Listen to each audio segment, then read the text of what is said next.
Olá, boa tarde. Queria agradecer o convite do TEDx Dante Alighieri e agradecer principalmente a presença de vocês. Estar aqui numa sexta à tarde para discutir conhecimento, discutir ideias novas, discutir a produção de conteúdo na internet. E eu vou justamente trabalhar um pouquinho. Foi até interessante a palestra da Patrícia Tech vir logo antes da minha, porque eu vou justamente falar sobre a produção de conhecimento livre na internet e a forma de compartilhar este conhecimento que a gente está trabalhando e a relação dos projetos Wikimedia com educação e como é que educadores... Quantas pessoas conhecem a Wikipédia? Quantas pessoas já colaboraram com a Wikipédia? Ótimo. A Wikimedia, né, que compreende um movimento de voluntários em todo o mundo e compreende também 15 projetos que são realizados hoje, está desenvolvendo um programa de educação que compreende a relação entre instituições educacionais e produtores de conhecimento, educadores, alunos, estudantes e os seus projetos. Quais são os objetivos? Eu sou consultora independente da Wikimedia Foundation há cerca de 1 ano e meio e a gente está começando, faz 1 ano, quase 2 anos que a gente desenvolve o programa de educação aqui no Brasil. Quais são os objetivos principais? Qual é a visão que guia esses projetos da Wikimedia em todo o mundo? Primeiro, eles são projetos globais. Existem mais de 280 Wikipédias em todo o mundo. Os projetos se separam por línguas, né, não por países. Então, nós temos o objetivo, a ambição, a utopia de que todas as pessoas no mundo tenham acesso à soma de todo o conhecimento já produzido no mundo. Evidentemente, se trata de uma utopia, a gente é incapaz, inclusive, de mensurar que todo o conhecimento produzido é esse, mas a ideia é que nós possamos, como o conhecimento é um elemento tão fundamental hoje na vida das pessoas, como ele é fundamental para a gente se construir, para a gente se entender, para a gente se identificar, para a gente produzir mais conhecimento, para a gente compartilhar ideias. E esse conhecimento pode estar disponível hoje com a internet de maneira muito mais acessível a uma gama muito maior da população. Então, se antigamente a gente precisava, tinha limitações tanto financeiras, econômicas, né, como de alcance, de distribuição, como é que eu vou chegar naquele conteúdo que foi produzido, como é que eu faço chegar a mim aquele conteúdo que foi produzido no Japão no ano passado. Então, a internet ela abre portas que, se por um lado podem ser consideradas arriscadas, por outro lado são oportunidades. São oportunidades de nós compartilharmos todo esse conhecimento, as ideias que nós temos. E quem produz esses projetos, né, diferente do que a gente pode imaginar, são voluntários em todo o mundo, como a gente viu aqui, tem várias pessoas que já contribuíram, nos mais diversos cantos. São eles das suas casas, de suas escolas, de suas lan houses, de seus ambientes, de seus computadores, no meio da rua, que produzem esse conhecimento. E aí você vai me dizer, então, se qualquer um pode produzir esse conhecimento, por que eu deveria confiar nesse conteúdo que está sendo produzido? Por que eu devo acreditar que aquela pessoa, que eu não sei quem é que escreveu, disse alguma coisa que tem razão?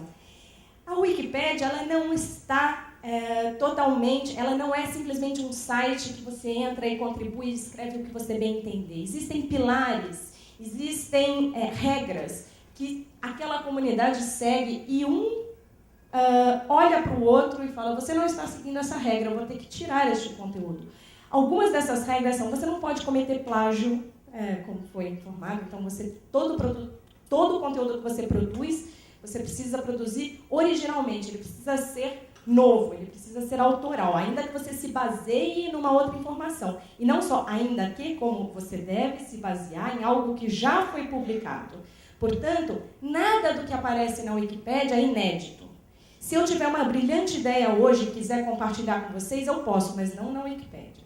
Então, algumas regras fazem com que aquele ambiente, com que aquele site, com que aquela plataforma de compartilhamento de conteúdo tenham parâmetros mínimos. Um deles é você ter publicado aquilo, você ou qualquer outra pessoa, ter publicado aquilo em alguma fonte fiável.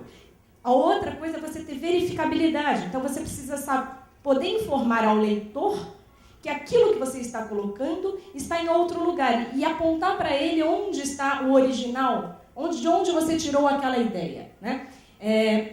Tudo isso ajuda o conteúdo a ser fiável. E todos nós podemos ser, digamos, fiscais desses projetos.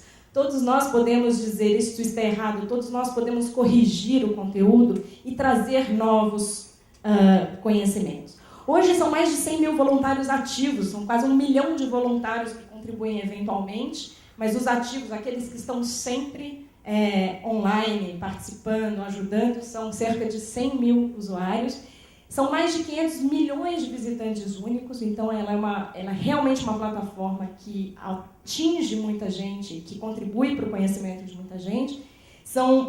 Na Wikipédia em português, são cerca de 1.600 editores ativos. A Wikipédia em português, como vocês vão ver em breve, ela não é feita só por brasileiros, embora nós representemos cerca de 80% dos colaboradores, dos editores ativos.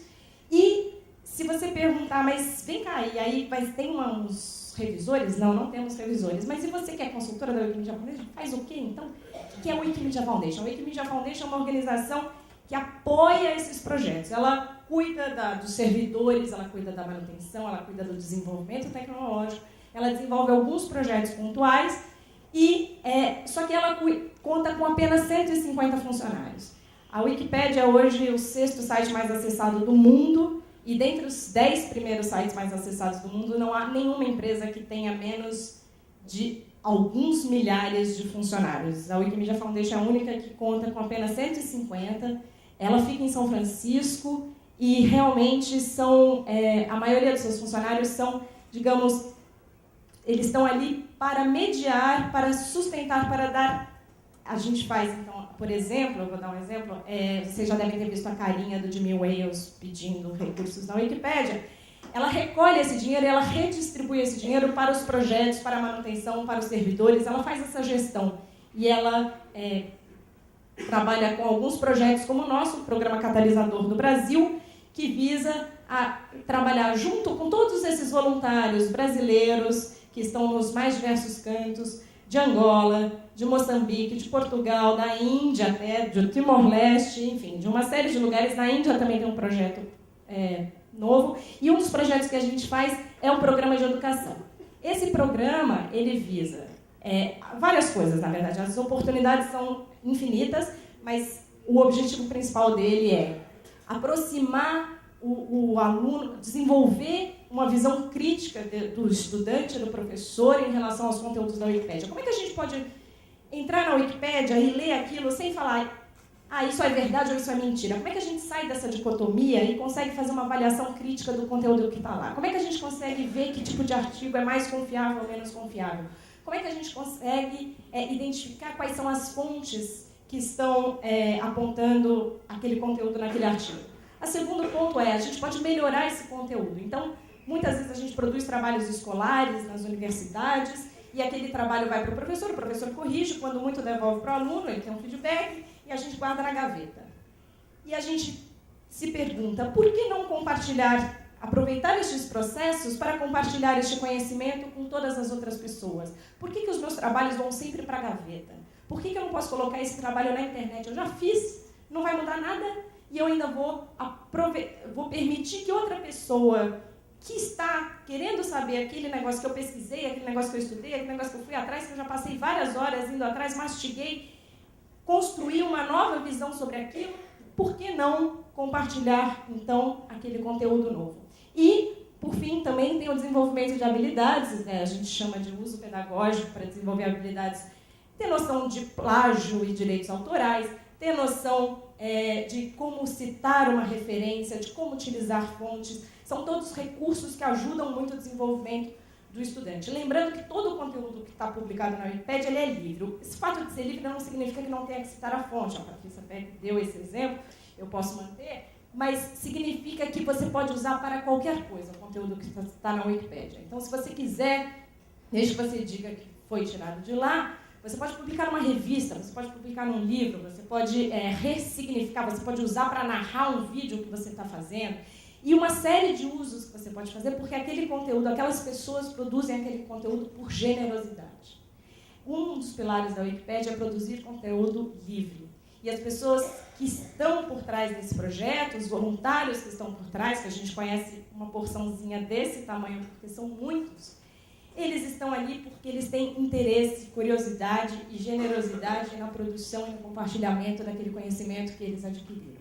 Então, eu tenho voluntários fantásticos. Quando você vê, ele produziu 100 artigos gigantes, com muitas referências sobre toda a história da arte do século XVI no Brasil.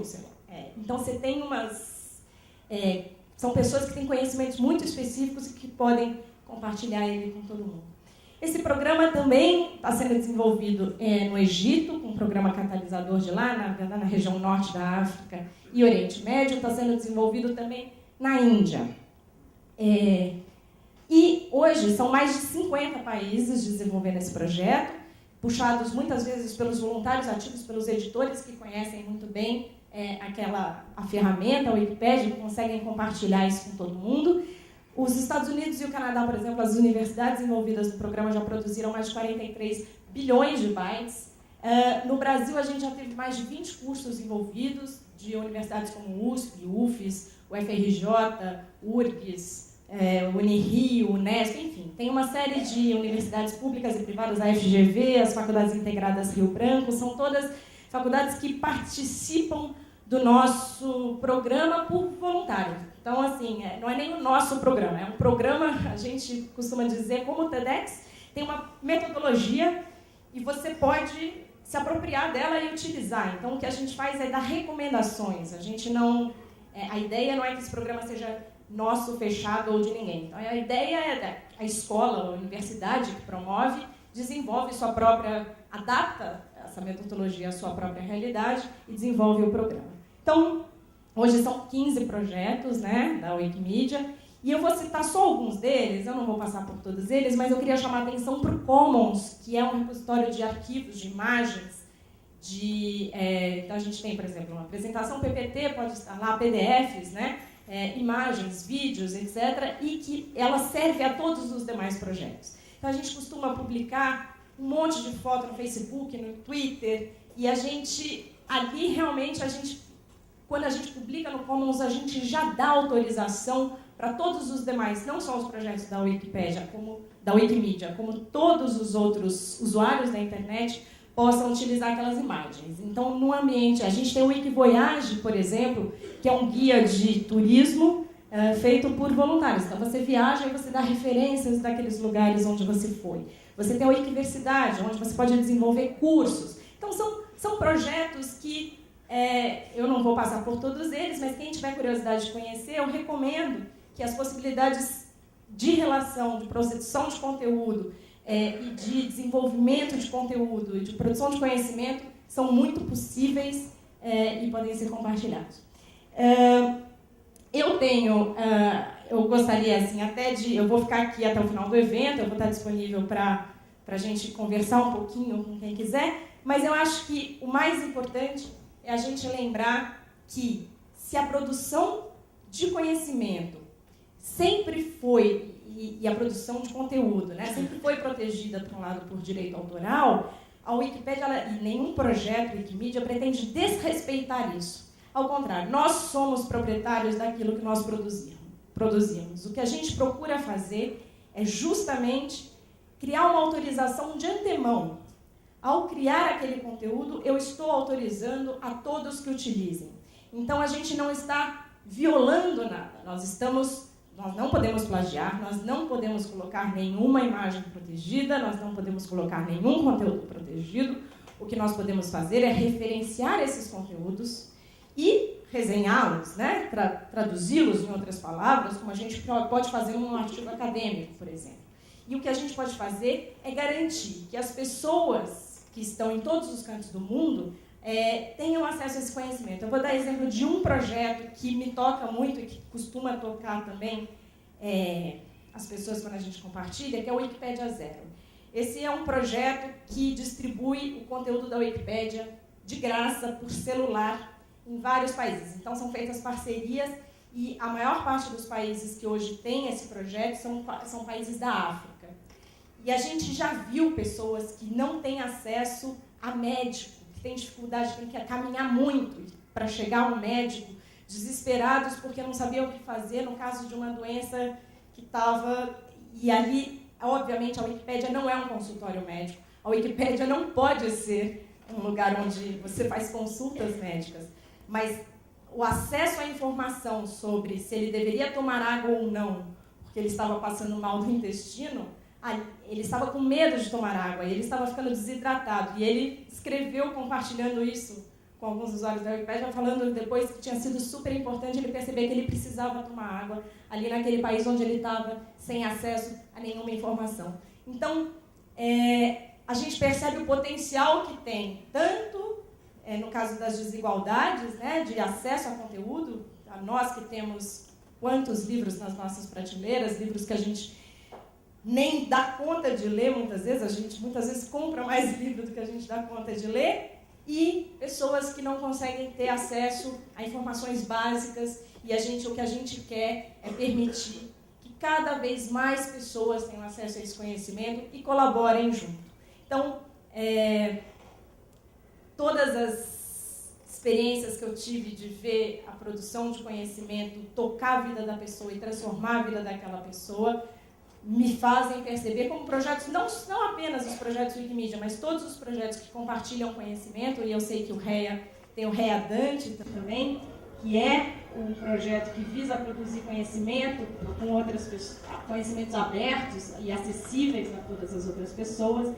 São projetos que podem transformar radicalmente a vida de uma pessoa, desde a sua formação básica até uma informação de saúde super importante no momento urgente. É isso, e eu queria agradecer a presença de todos vocês.